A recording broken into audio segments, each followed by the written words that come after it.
Good day and welcome back to the Vitality Project. I'm Dr. Bob. Yesterday we reviewed research documenting just how difficult it can be for all of us to really talk openly and honestly about addiction.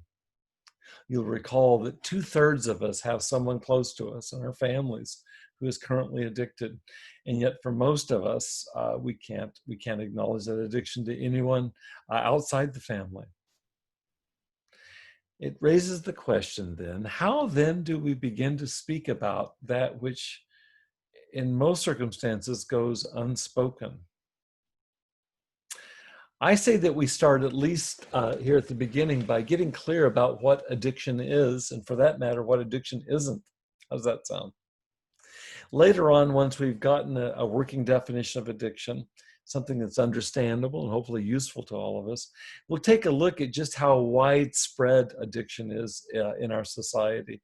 And we'll be talking about all kinds of forms of addiction.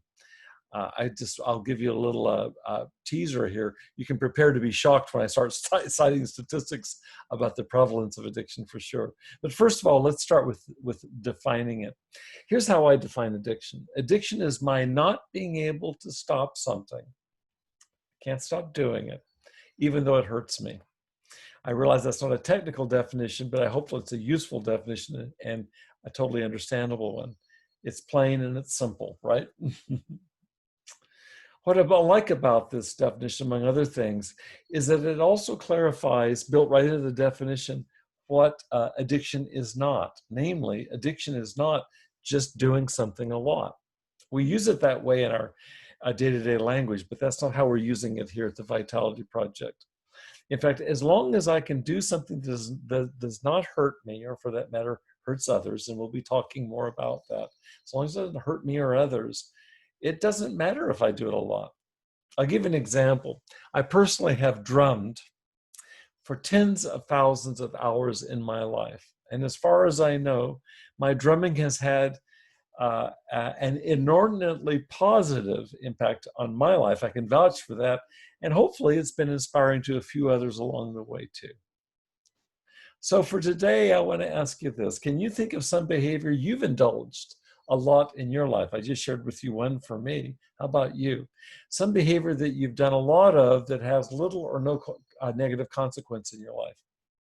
Now, especially if that behavior has instead, let's say, enriched your life, you may well be identifying what some people call a positive addiction. I want to say a word about that, since the word addiction itself derives from the Latin term for enslavement, and we've talked about that over the past year here at the Vitality Project. I'm not really that comfortable putting those two words together, positive and addiction. I hope you understand that. It'd be tantamount to saying, like benevolent enslavement or something. So for me, those don't work very well together, but I think you get the point. Is that what we're saying here is that if an addiction doesn't cause harm to somebody, you can call it a positive addiction, but it's probably not even to be called an addiction. I'll leave that all up to you, okay? The point is that we want to begin to put our finger on defining addiction, and for now, both positive and negative, and identifying it in our lives. So let's see what you come up with in the next 24 hours. I want to thank you for coming to join me here at the Vitality Project. Please stay safe, be well, and come back and join me again soon.